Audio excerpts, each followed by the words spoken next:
Well, hello and welcome once again. My name is Charles Richard, and today I have a video. It's going to be a little bit different because I think that as we continue this norm of the vibe of what this channel is about, which now it's mostly about film photography, 35 millimeter film photography. I think that there's a lot of value in some of the things that I say and how I'm going to try to express them the best way that I can. And I'm going to try to express them with the gear, and I hope that this will help you, right? Understand not only what photography is, but also who you really are when you use photography to interpret who you are visually, right, to the world, right? Well, today I have photos that I want to show you. All right. As you guys know, I have a couple of lenses, several lenses, but as I go through this process of gear acquisition and choosing the right tool for me, I want to sort of express what it is or how it is that my thought process goes through, or what I go through in order to make the choices that I go and that I make, right? So you guys know, and you've seen that the camera of my choice has been the Nikon F, and it still is, and it still will be, because I find so much richness in the way that it is built, the how solid it is, how fail-proof it is. It's just really a very well designed, and I think, in my opinion, I think it was a huge breaking point for the company Nikon. But that is for another video, which eventually, hopefully, I'll get to it and make one in regards to how this camera actually made Nikon who it is today.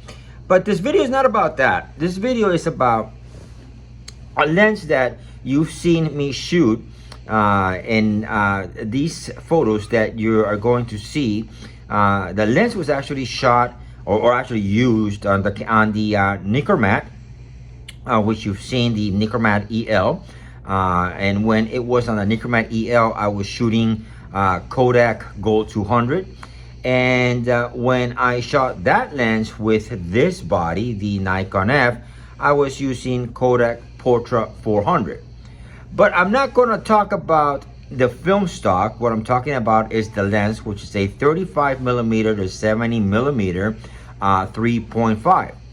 I chose that lens because in my mindset, I thought, and I still think, right, that having a zoom lens has a huge amount of advantages, especially when you're traveling.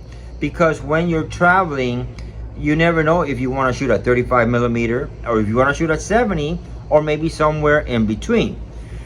But what I have found out, and by the way, and the colors of this lens is phenomenal. Okay, the lens is extremely phenomenal.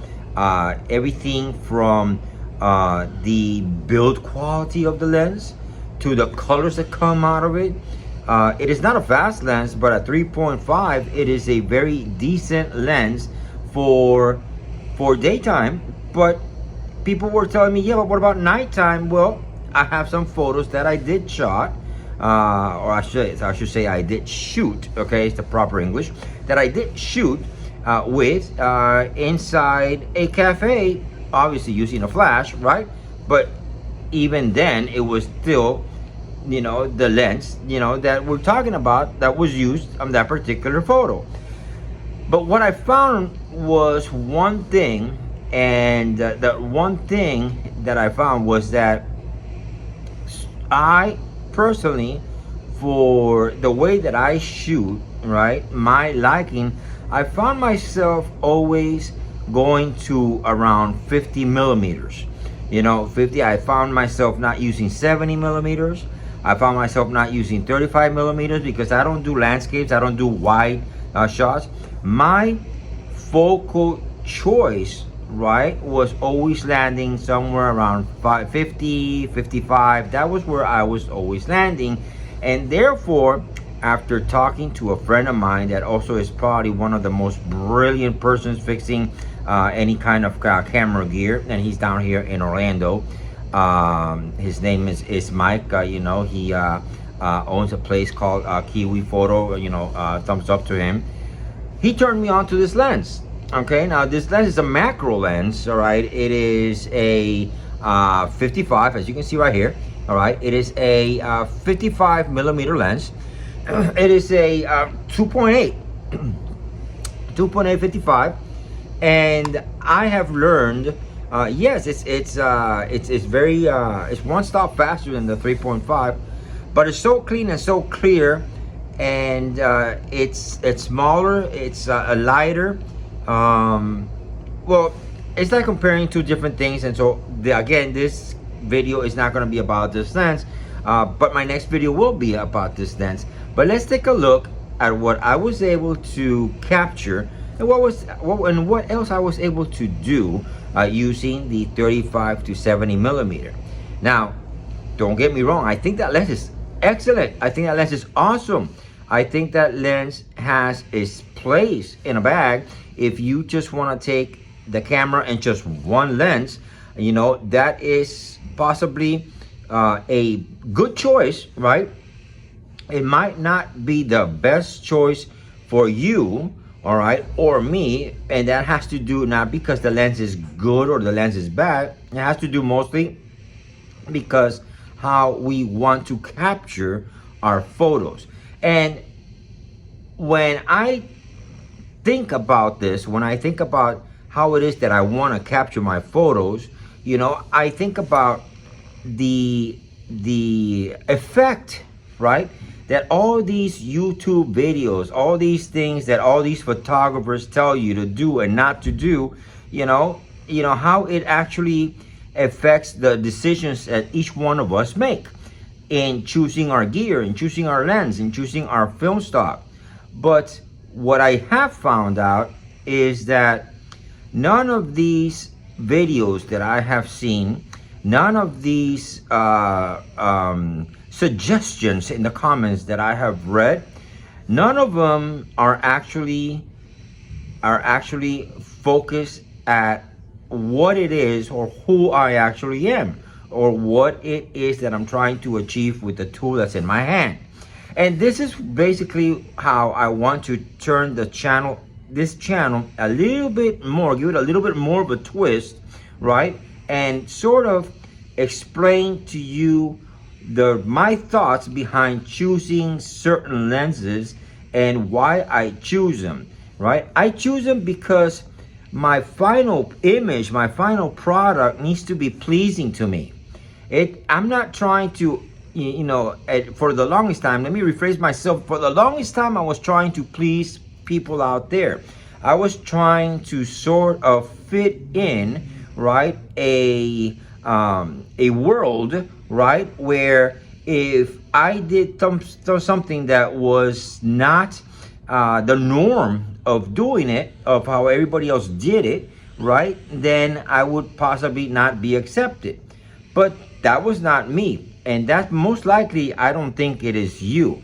Now, that is good when you're doing commercial work, but when you're doing work for yourself, when you're doing something that you want to bring out who you are, that you want to use your tool, your ability to take a photograph and show something different, then that's where things sort of change, the way that you think, the perspective of what gear it is that you need to acquire, to put on your camera.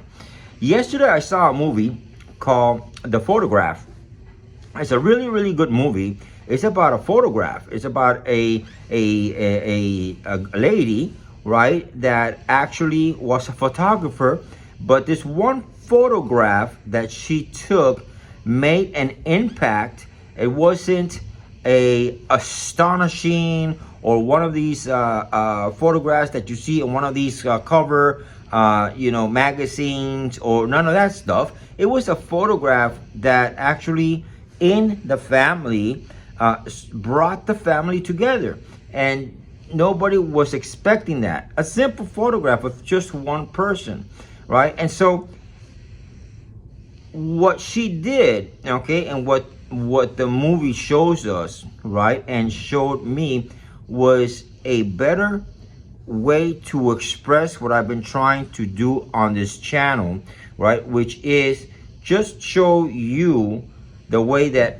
I like to express myself. And maybe there is some sort of a relation between me and you out there, and me and my camera, that can sort of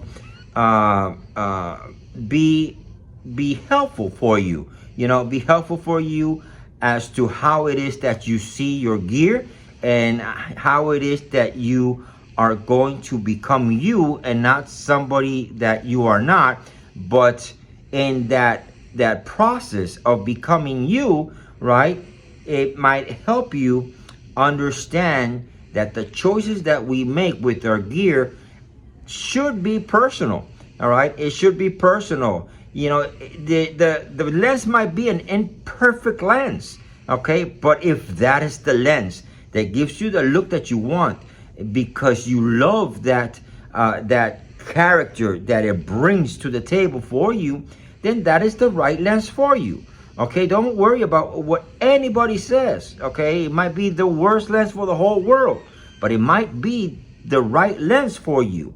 It might be the right camera for you, and so all this other hype that they try to bring to you with this YouTube, stuff, because YouTube is all about people trying to make money. All right, that's what it is, and all these other hypes that all these camera companies come and tell you, oh yeah, but this one has much more megapixels and can shoot a lot faster and can do this a lot better. You might not need that, okay? You might not need all that extra gizmos stuff that they're trying to advertise. You might need something simple. So I came back down to my basics, okay? I came back down to my basics because for me, all right, I love analog. What analog brings to the table, there is no such thing as digital trying to even come close. Digital hasn't been able to come close.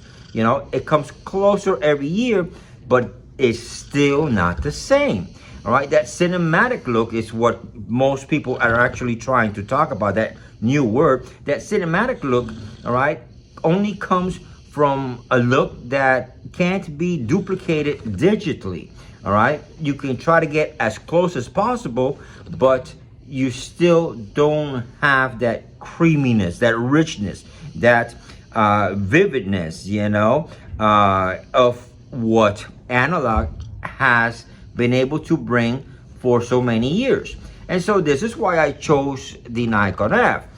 But that lens that I put on this camera, okay, for a while, gave me an experience, and that experience was a beautiful experience, an experience that I will not change for nothing in the world, and I won't get rid of that lens, that 35 millimeter to 70 millimeter. But it did also bring something else that I didn't know about myself. And what it did bring out was that the range that I like to shoot, the style that I like to shoot, what pleases my eye is usually around 50 millimeter. All right. So, in a way, it was good because it showed me that, okay, you like to shoot at 50 millimeter, you should get something around 50 millimeter and try that out, and maybe get it where it's a faster lens.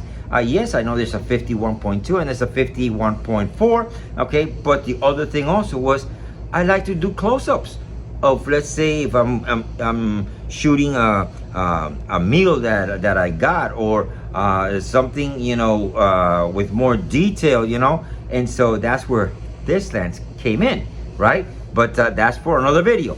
But in the meantime, let me show you what I was able to get with this 35 to 70 3.5 all right, aperture, Nikkor lens, using the Kodak Gold 200 and the Kodak Portra 400, shot with the Nikkor matte and the Nikon F. So give me on the comments and let me know what you think of the photos. And if you want to see more videos like this, don't forget to subscribe. Okay, subscribe so that I got a lot more stuff. My next video is going to be about this lens, and I hope that you enjoy this video. Thank you very much, and I'll see you on the next video. Bye bye.